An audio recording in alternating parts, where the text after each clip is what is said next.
So welcome, everyone. Thank you. I am so glad that you were here. And so welcome to the new Educators in VR XR News Show. Karen. Yes, formerly the news and updates. We're back again with you here in Engage XR with our new studio, new format, new branding, and our amazing XR News crew. We want to thank our XR News crew. They're all volunteers bustling their virtual buns to help bring you the news from across the metaverse.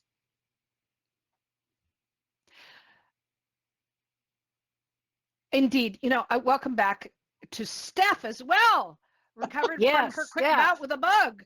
Oh, it is great to be back with you and healthy again. I just love this studio, don't you?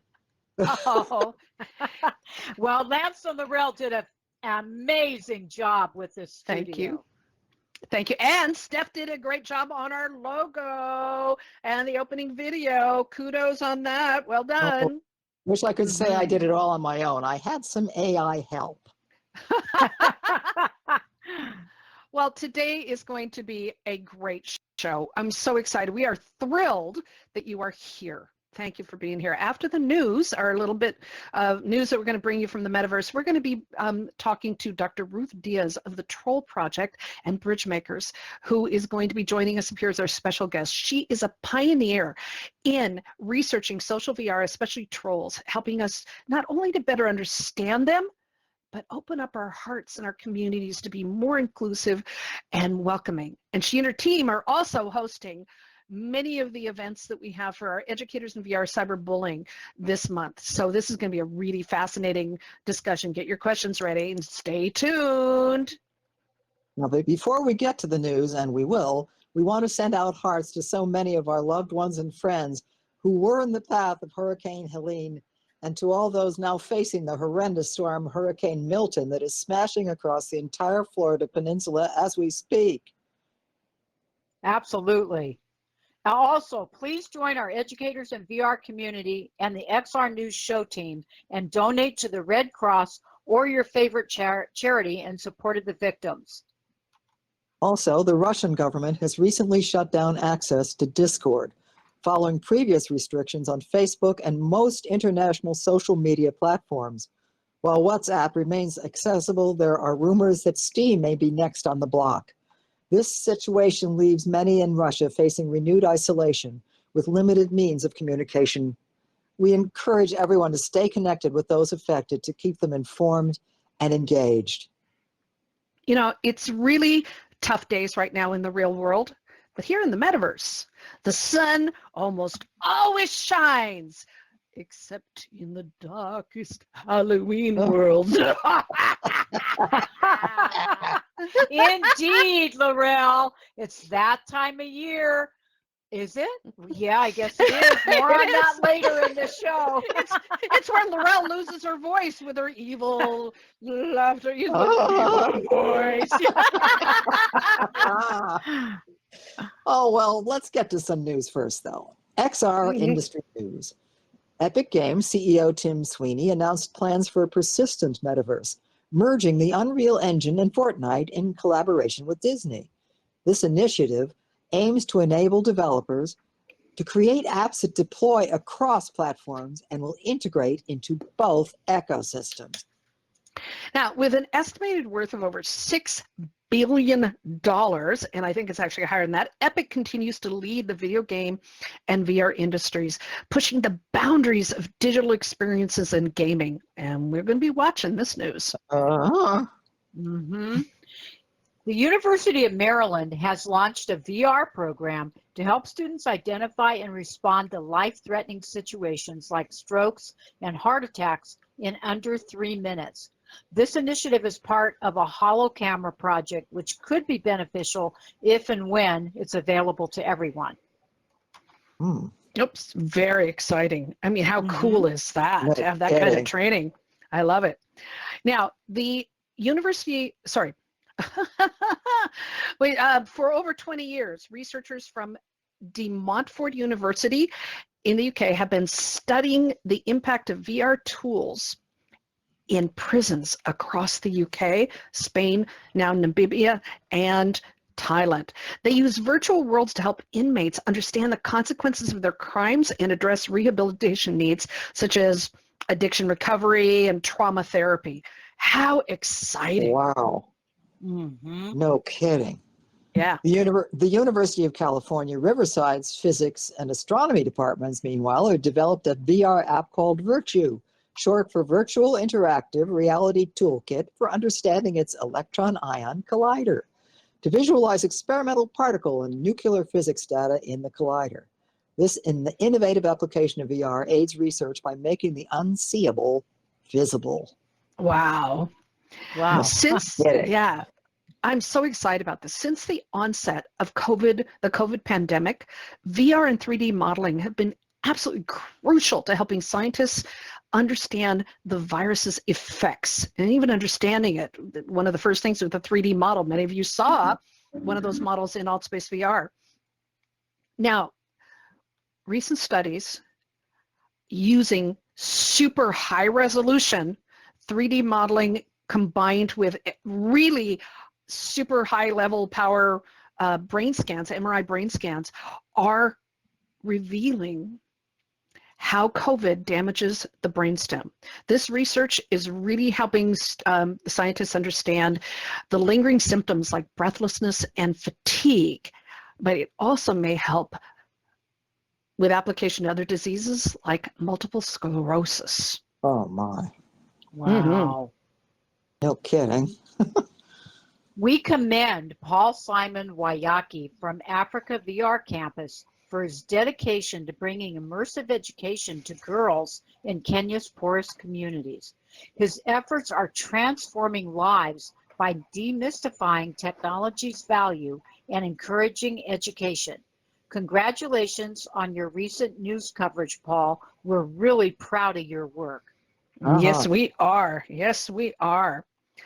And now we've been reporting on all that breaking news from Meta's Connect 2024 on our first day of our last show, which was our first show back. Let's look at what other news was announced. Well, Meta unveiled the Quest 3S at Connect 2024 and priced it at $300. The 128 gigabyte Quest 3 is discontinued, and the 512 gigabyte version is now $500. Quest 2 and Quest Pro will be phased out by year's end.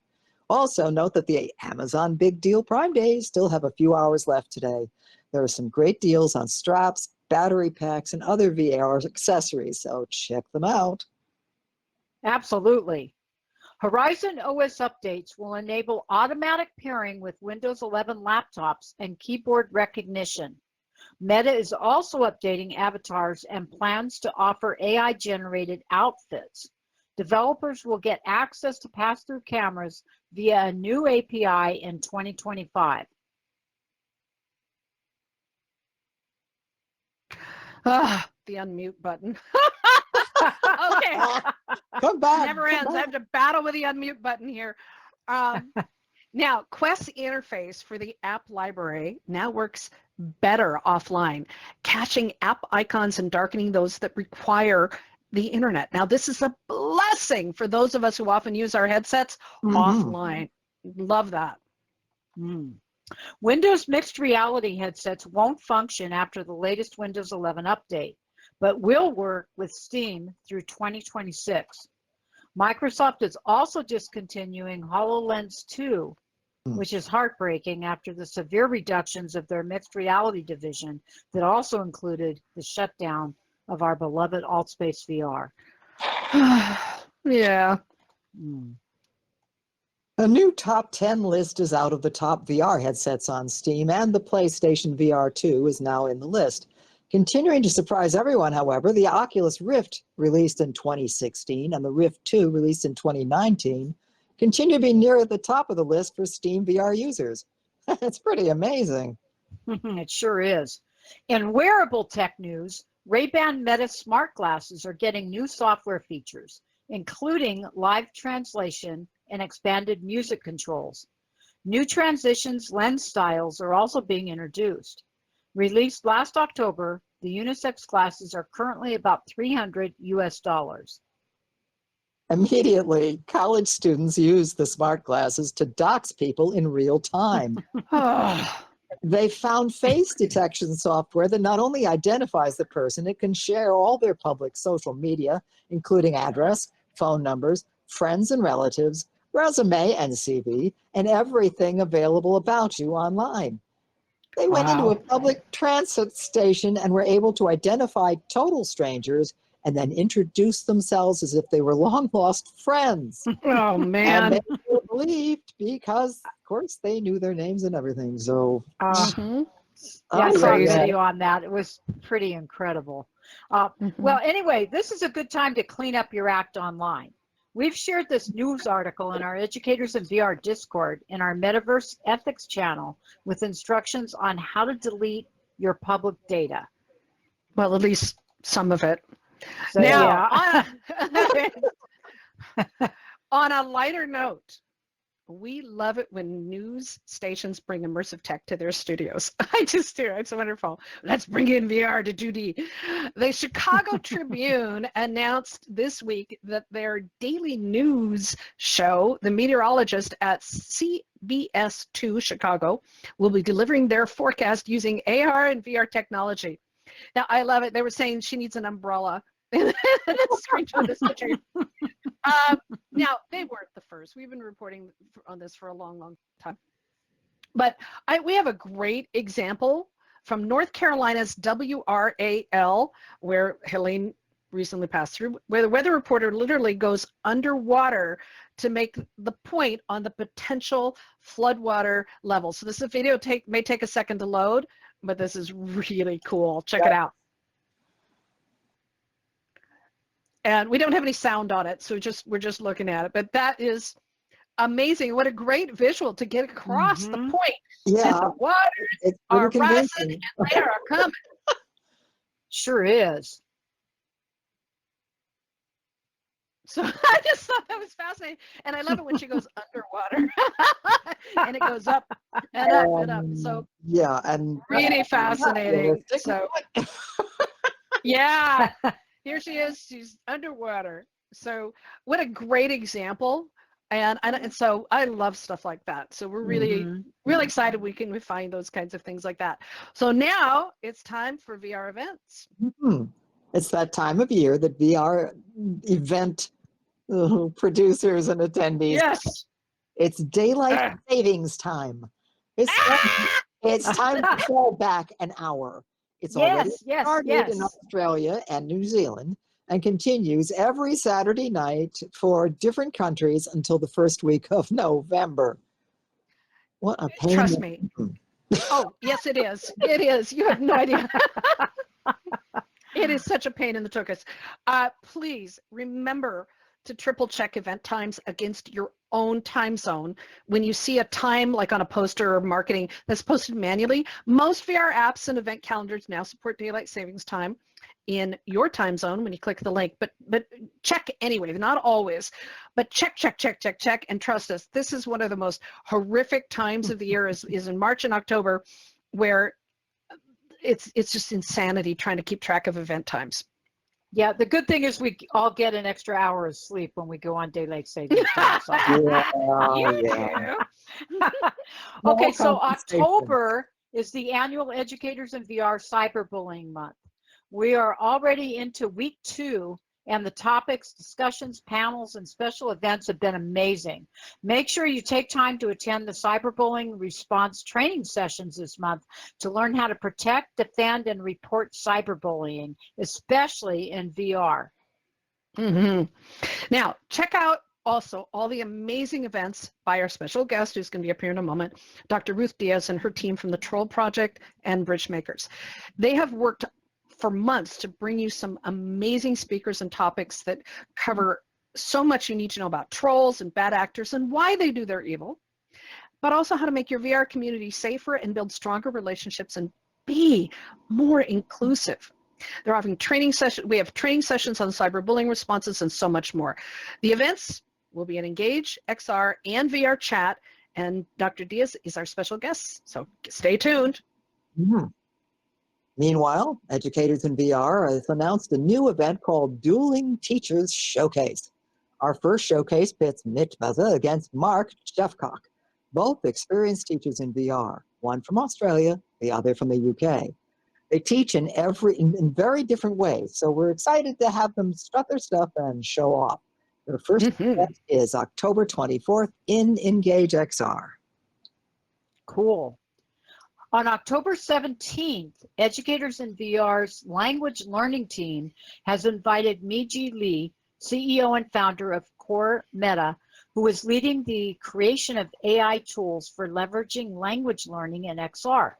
She'll discuss immersive education apps like Nountown and Core Meta to create student-centered classrooms and develop essential soft skills, keeping your teaching approach at the forefront of educational technology. Exciting. And coming up, the AWE in USA is in Vienna, Austria, at the end of October. The international speakers and panelists are pioneers transforming the XR industry. We expect there will be some major announcements coming out, and we will report on them here. SIGGRAPH Asia is coming up December 10th through the 13th. Over the decades, some of the biggest announcements in innovative XR technology, including the birth of virtual reality, came out of SIGGRAPH in the 1990s. It was amazing. We'll be keeping an eye on this event and all the event news for you. It's time to talk Halloween. Yay! Yay! Well, there are events all across the metaverse, so many we don't have time to list them all here.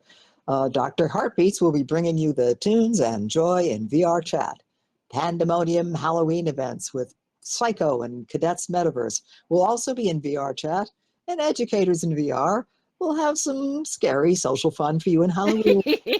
Or those into a milder form of scariness. It's going to be fantastically hallowed Halloween. It is. It is. All right. It is now time for our special guest, Dr. Ruth Diaz, to come on up and join us in our special bench and the rest of the team. As I try to come on down. All right. Let's make sure the collider's up. There she goes. All right, we'll get the rest of our team around here. You're good. So I'd like to welcome Dr. Ruth Diaz. She is our special guest for today while the rest of our hosts get all seated here. We have, here, let me move over one for you, I think. Nope, I can't. Steph, Okay. there's a place by me, Steph, I think. I think I can get over here. This is fine. Okay, whichever works. We're just going to surround you, Dr. Diaz, and we're going to be just completely around you. Yeah, there's no Dr. Ruth Diaz is a social scientist and innovator and human on purpose, and we're going to be asking you about that. She's also the developer of the Deepen Orient Transform Model, DOT, and the leader of the Bridgemakers community, a global movement focused on empowering emerging VR leaders to drive meaningful change. She's also the host of the new, she is also the host of New Educators in VR Immersive Connections, meetups to discuss interpersonal relationships in VR and building strong social VR communities. Starting this month, each session will be followed by a paid workshop on the topic 2 weeks later, allowing participants to dive deeper into each fascinating topic. Yeah, we're going to be flexing with that schedule because of some technical complications, but we'll be announcing those soon. Okay. Yes. And she and her team from Bridgemakers are also hosting many of the special events in VR chat and Engages XR for EDVR Cyberbullying Month. So Ruth, our love for you is continuing because it's not enough.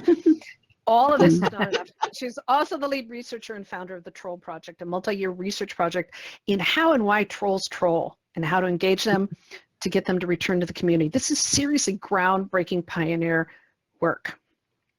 And Dr. Ruth, we have so many questions to ask you, and I'm sure the audience does as well. Fire away. All right. Okay, we're ready. So first of all, I would love to have you explain the human on purpose. What does that mean? So that was the first events that I did out. So the first social app that I was in was Horizon Worlds. And then I got a little flooded with the politics there. So I ended up taking a vacation in alt space, where I started a series of events called Human on Purpose. And it was about recognizing the calling and the opportunity to utilize social VR as a transformative tool to be on purpose, even in this somewhat escapist culture or space. And now it is it's evolved. I did that event series also in Horizon and now in VR Chat. It's a weekly group where we explore how to recognize uncomfortable emotions through the environments that we're in and the avatars that we're wearing. So every week is a different uncomfortable emotion. Instead of spelling it Explorer, EX, it's ICK. Explorers is we're actually building emotional fluency through exploring the painful places that we don't have a lot of practice naming or recognizing when it's showing up, especially when we're in virtual reality and we're literally desynchronizing our bodies from our conscious knowledge.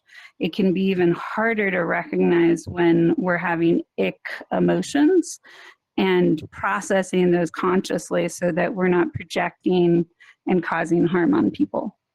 Wow. Well, Dr. Diaz, what led to you specializing in trolls and moderation VR? What motivated you to begin with? So the DOT model that Laurel brought up, Deep and Orient Transform model, is a conflict resiliency frame to help. It's like a compass that helps us recognize when we're getting activated emotionally in micro conflicts. And so learning how to recognize conflicts earlier makes them more bridgeable and negotiable. Otherwise, usually by the time we recognize that a conflict is happening, it's escalated to a point where things have already broken and it's very hard to repair. So the DOT model is about seeing and learning fluency with the nonverbals inside of ourselves and each other, which is especially important in virtual reality, where a lot of those nonverbals are masked or completely absent. You know, and these can be as small as avoiding eye contact for a moment when somebody mentions something that I politically disagree with. But you're not going to see that in VR, and that could totally, over time, break a relationship. Oh, absolutely. And so it's about growing emotional fluency to be conflict resilient instead of conflict resolution oriented, which is about solving the problem. And that led to community design work in Horizon Worlds before the beta opened publicly. How do we create inclusive spaces that invite and celebrate diverse voices and perspectives? And the moderation piece was really mild for a long time when it was closed. There was mild disruptors, but not the level of trolling you would see in VR Chat. However, I had gone to VR Chat. That was my first social VR experience, period. And I had been pretty heavily targeted and attacked in the public spaces. And so I knew the reality of what that could look like. And so I was trying to prepare and create funnels for disruptors in Horizon Worlds as a kind of prototyping scheme. Instead of just muting, blocking, and banning, how do we catch these conflicts earlier, humanely address problem behavior, and then give it somewhere to go so that it's not about exiling somebody, it's about sending them on a quest. So in Horizon Worlds, that looked like a world I built called Dragon. And this was a door I had in all of our event worlds, and other people started putting it in their event worlds that weren't connected to our community. But basically, if somebody was being really disrupted, the volunteer staff would just go up to them and say, hey, would you like to come be eaten by a dragon? And most of the time, people would perk up because they were in this boring adult talk meeting And they'd be like, yeah, what do you mean? And so then we would walk through that door with them. And it's just a 2 to 3 minute being consumed by a giant friendly looking dragon experience. But when you get kind of pooped out the other end, so to speak, as you travel through it, you actually get some access to some more potentially age appropriate or behavior appropriate doors that are about play and fun. But there's also some educational worlds that were a continued conversation with some people about what their behavior was and how they could be invited back to that more formal space when they were ready. Realizing that they're being in some ways indoctrinated into another way of looking at their own experience. Yeah. That is brilliant. Yeah. Oh, I love that. I love that. You know, one of the challenges in dealing with your troll project, which we want to hear more about, is the realization that when you're having a confrontation and a conflict moment, we as non-conflict oriented, I don't know what the right word is, but you know, just okay, conflict avoidance people, we have a cap on how far, and I've seen this with parents and with other people and even some teachers, where we'll kind of raise our voice and then the other person will raise their voice and we'll raise and we'll again, and it goes, and we have a point where we're like, this is our boundary. We can't go any further because we're exhausted and we want to escape, we want to get away. But a lot of the times, people who are extremely disruptive, the bad actors and the trolls, have no cap. They have no cap. They just will escalate and escalate to infinity and beyond. Can you talk about that? Yeah, so I think that, you know, we hopefully all have a memory of going to a party or a group situation and leaving that experience feeling like the lifeblood out of us has been drained. We also all have a memory, if we think about it long enough, of going to a party experience or a group situation and feeling like we're floating on clouds. Hi, Lenny. Are you joining us, or was that accidental? Speaking of moments. Hi, Lenny. Lenny's there not you go. Oh, there goes Lenny. Go. If you can sit up in the, there you go. Thank you. Yeah. And so we have both of those memories. I'm super drained and I'm super pumped. And I believe that a lot of disruptors are actually empathically reading the crowd. And they're more sensitive to who doesn't belong in that space and looking for where the boundaries are. The way that we build relationship with each other, whether we think of it like this or not, is we test boundaries. Yeah, I'm at a party, but can I go out in the backyard and jump in the pool? Like, what do I do here that is going to make us all feel excited, but maybe not too stressed? And many of the trolls or disruptors that I've talked to have very low social skills and a lot of loneliness and isolation and emotional confusion in how they're handling social encounters. And so in the awkwardness, whereas most of us would freeze and leave in awkward experiences where we don't know how to fit in, disruptors often will almost look at that like a wave in the ocean that they're going to surf. And I'm going to surf around on people's irritation and see how long I can last. And your irritation feeds my excitement, basically, if I'm the troll. And so I think of it like a conversion piece. I'm feeling fear and scarcity and overwhelm as the event host or the participant, and the troll is feeling the polarity of that. They're feeling excitement and thrill and relief watching everybody express their emotions, like shining a sun on a group of daisies and watching them all bloom. For trolls, they are reaping the crop of stuck and unconscious emotions in everyone. So Dr. Diaz, how do you get trolls to connect and talk to you? Yeah, well, and I want to be really like frank here of like the crowd that is probably listening to this are people who are more interested in structured events that have a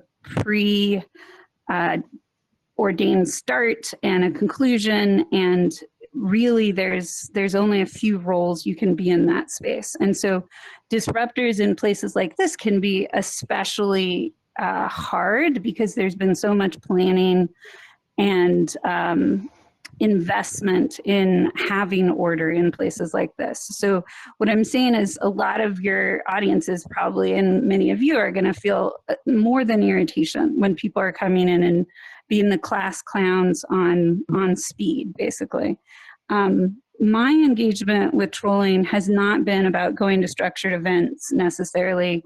And I've had my structured events and learned how to deal with trolls with a group of supporters and volunteers that are helping. But where I started the troll project was actually going into public unstructured spaces and engaging with early trolls, what I would say is young trolls that are matching up with other trolls and creating community systems and bonding off of that. They're really early in their development of destructive energy and wanting to understand what their perspectives were and their conscious level was on what they were doing and why they were doing it. Is this where Heart Ninjas comes in? Heart Ninjas is kind of the rebirth of sorts. The Troll Project isn't over, but I would need more editors and volunteers to process the footage that's still being is basically on the shelf until we get the volunteer support. So in the meantime, Bridgemakers is the kind of constructive evolution off of really studying the destructive cycle.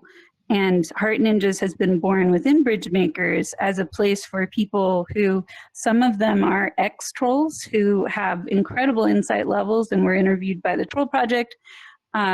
But also some of them have never trolled before. They would never even consider it, but they have an incredible gift at working with and being around trolls.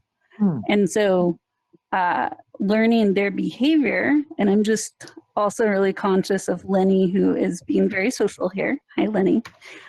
Thank you for having a seat. Thank you for commenting on it. Thank you. Yeah. Yeah. And so what I've noticed is that trolls can be, or disruptors are kind of like pot stirrers.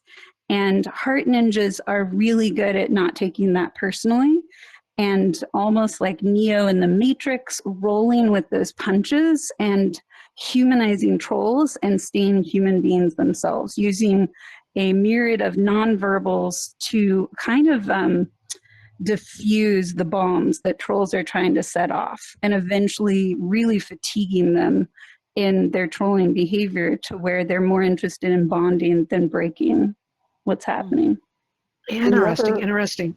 How do you get to the point where you're drawing a line yourself between someone who is basically just a troll and someone who may actually have some psychological or emotional damage done to them that really makes them dangerous to other people? How do you handle that if you don't want to hurt them further, but by the same token, they could damage others? So it's good question. How do you do that? Well, I mean, what I would say is like the thing that disruptors and trolls are hacking inside of us is that primal instinct inside of us to fight, flight. And what I'm doing is rehacking their system and saying, you're also human. We are all animal, that is true, but you are also human, and I'm asking to talk to the human being inside of you. I went into the Troll Project with the hope that maybe 2 or 3 out of 10 trolls that I approached who were actively trolling and demonstrating harmful hate speech and harassment behaviors, I was hoping 2 to 3 out of 10 would be willing to talk to me. I found it to be more like 7, sometimes 8 out of 10 were willing to stop midway and stop all their behavior and get very human and change their voice and have a sometimes 45-minute conversation in the middle of all the people that they had been damaging and targeting and whatever.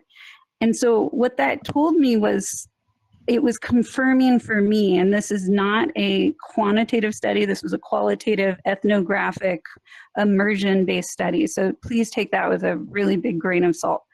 Early kind of exploratory discovery-based study.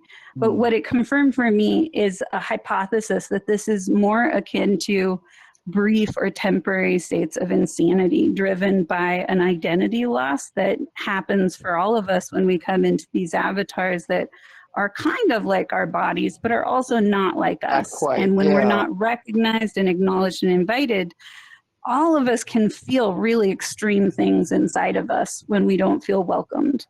And so I think that recognizing how permanent that state is has been less of my focus, because I think what we're doing by trying to find the one or two who maybe this is a bad technology for them right now in their lives, in their developmental stages, et cetera, and their behaviors are not going to change, that seeking out to target the bad ones is actually making us grow a lot more bad behavior.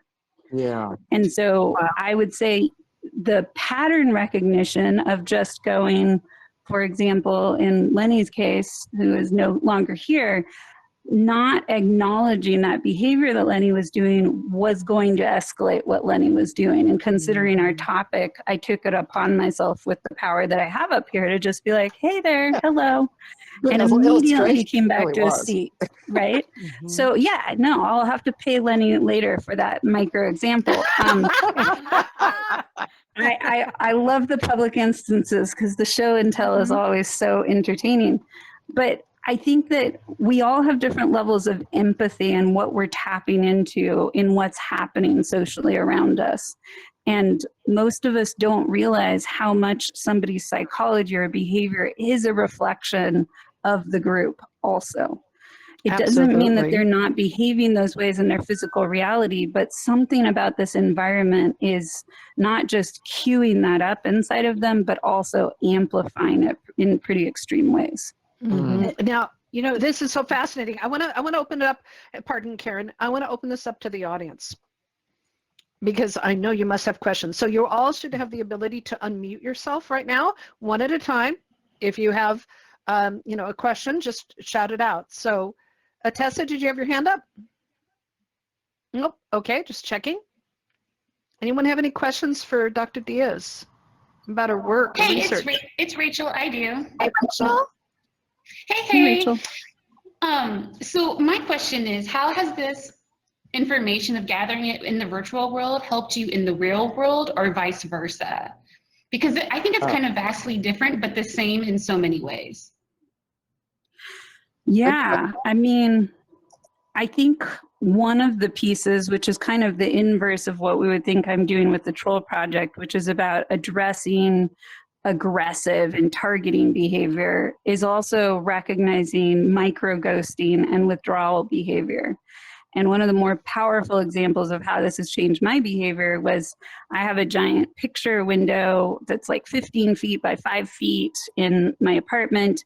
And maybe 5 months ago, a confrontation happened in front of this window between a bus driver and a bus passenger. And I watched this bus driver back away from this very distressed passenger with their hands up and kind of like really treating them like they were super dangerous, and put, you know, their bus lights on so it indicated there was an emergency, and everyone else left. And this member is getting more and more escalated and starting to scream and rock back and forth and is sticking around this bus dark at night. And I recognize the kind of reverse signs of aggression, that kind of othering and treating somebody as if they are dangerous can actually make them dangerous.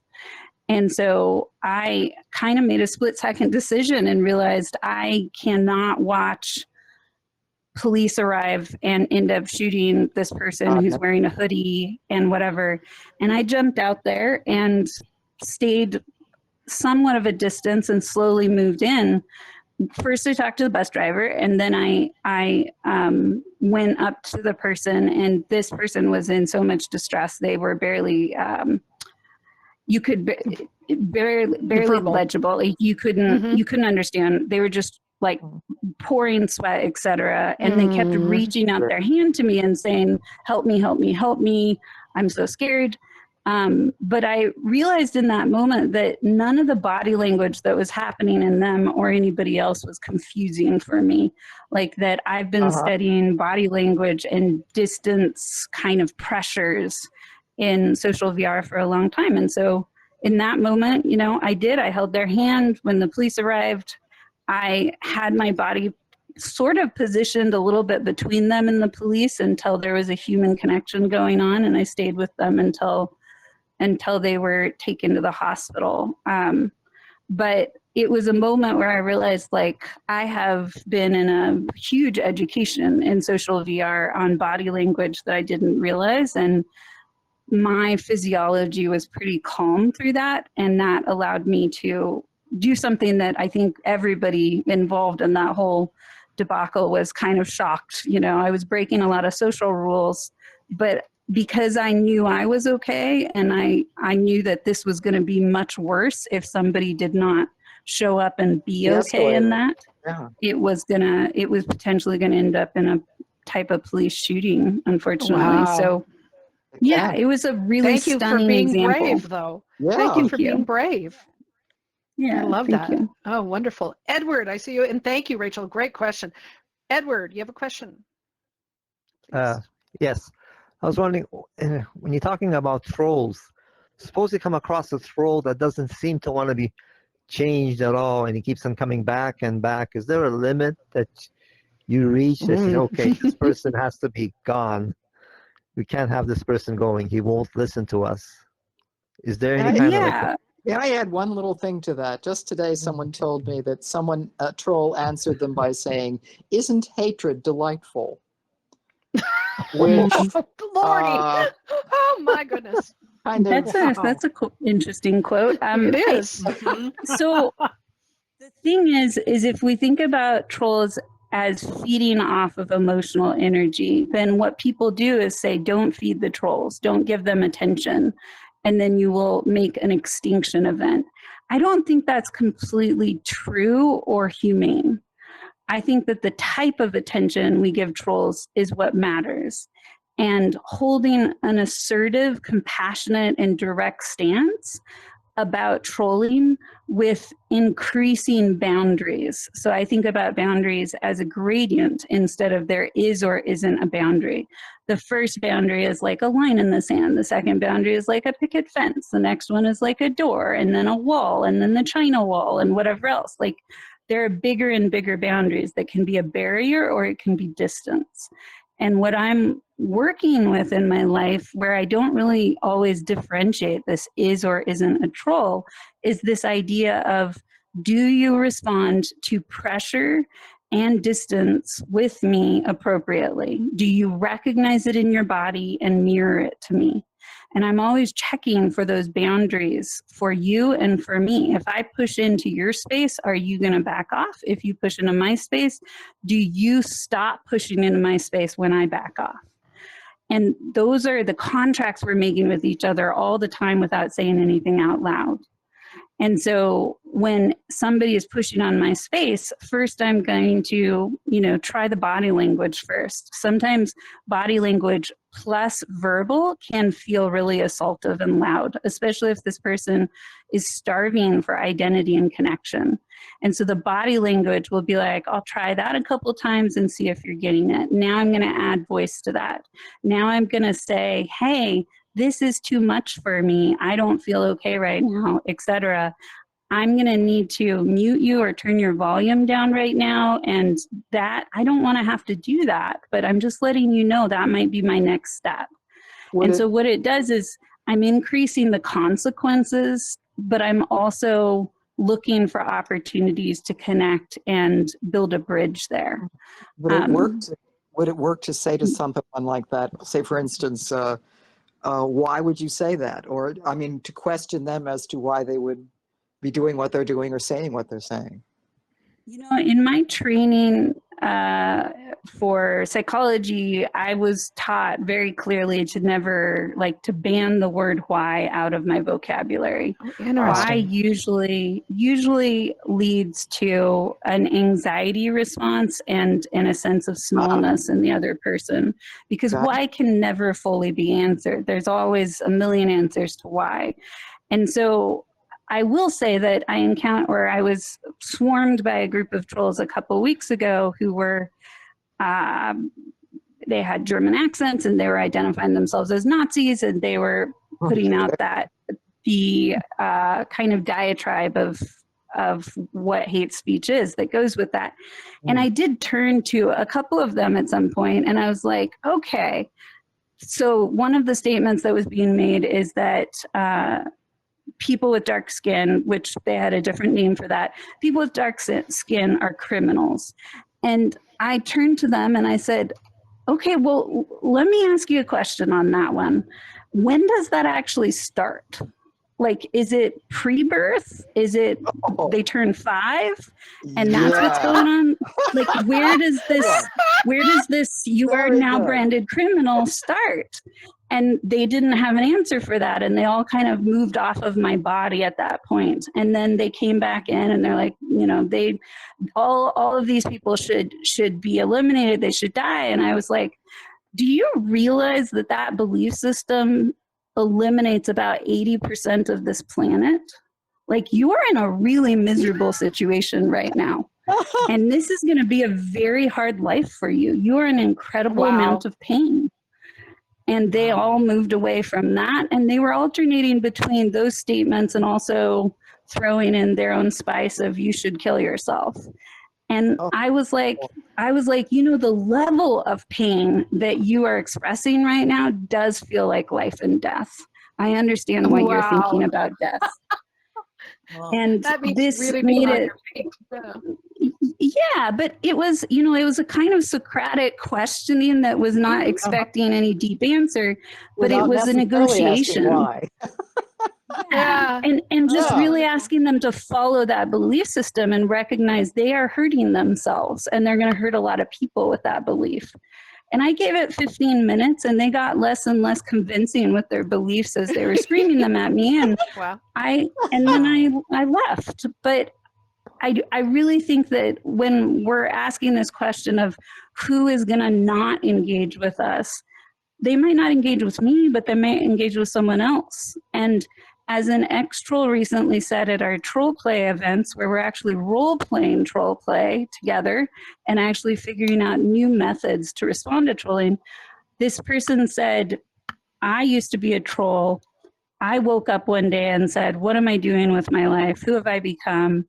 But also, it took a lot of people who were sincerely and kindly telling me this is hurting you and this is hurting people for me to finally wake up.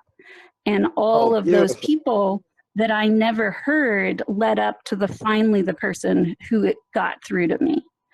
And so his point was, you might be the third person out of 5 people before they're actually going to be reached. But if you pathologize them, if you target them, if you blame them, if you exile them, you've brought that number back up and they're going to have a longer path. So be that third person, tell the truth, set the healthy boundaries, don't feed them your emotions of disruption or anger. Just tell the truth, set the boundaries, and keep going. Yeah, Edward, did that help? Gradient.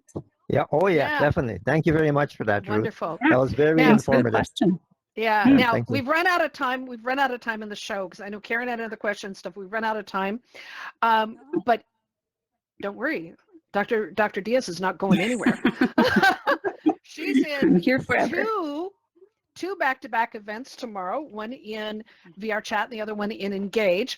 And the first one is with our Educators in VR Med Health team in VR Chat, which is cyberbullying recovery and how to bring them back, which is really exploring the VR community, social VR communities, and how do we deal with things that are breaking us and so on with this. Followed immediately jumping from platform to platform with great talent and skill, back and engage with the Immersive Connection session on trust building and rapport in virtual environments. And that is immediately followed by our Educators in VR cyberbullying response training, which I'm sure you're going to be too exhausted if you want to join us. Right. On Friday is Heart Ninjas, which is so exciting, as she talked about, which is really having an interactive discussion with some of these people who believe that disruptors and trolls are people, and they're going to be talking about their thoughts and I cannot wait for that. Then we have like almost 2 or 3 more weeks of amazing topics and discussions with us during Cyberbullying Month, and I could take up the whole show just talking about all the events that you and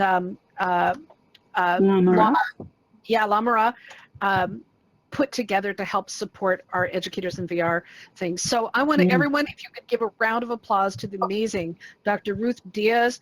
This was wonderful. Aww. We want more. We want more. We want more, without a doubt. All right.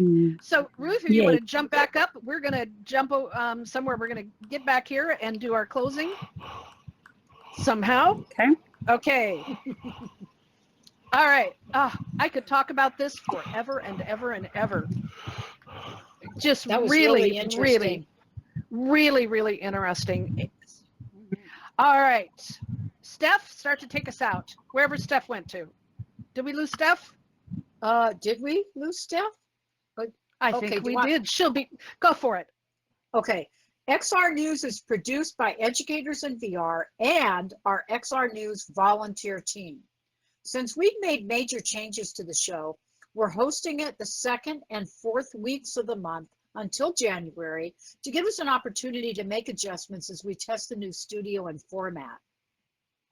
Now, coming up, so it's every Wednesday on the 2nd and 4th week of the month until we can figure out all the bells and whistles.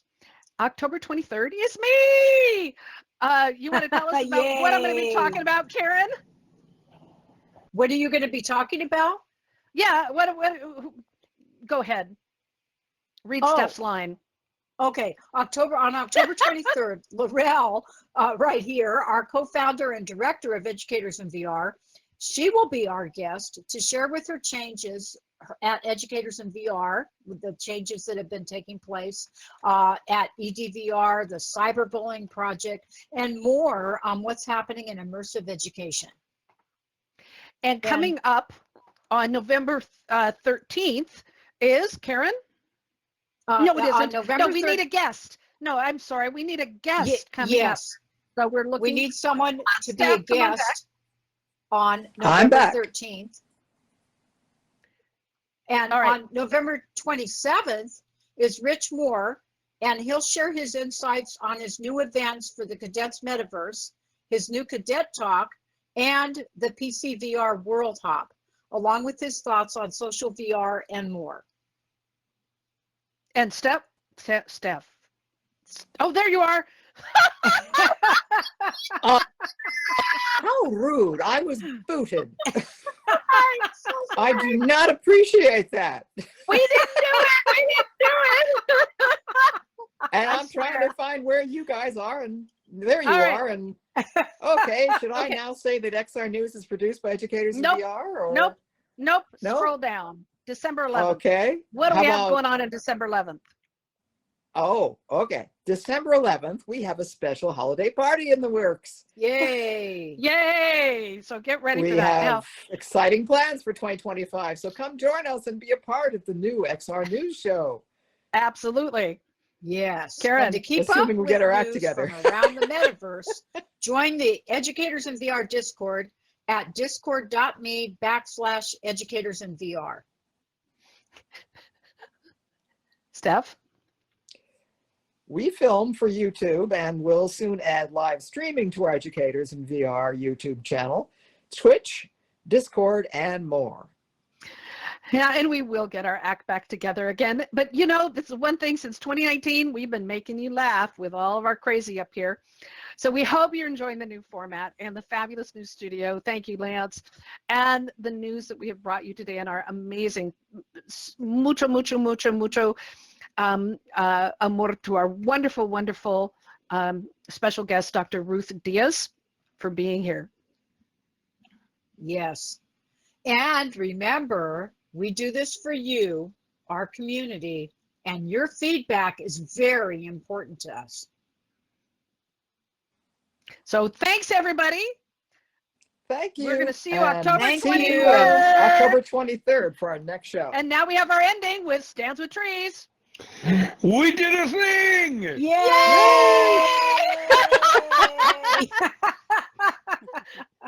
All right, Thank you, everybody, for coming. Thank you, Dr. Diaz. Thank you. Of course. Thank you, everyone. That was Thank you. wonderful, wonderful.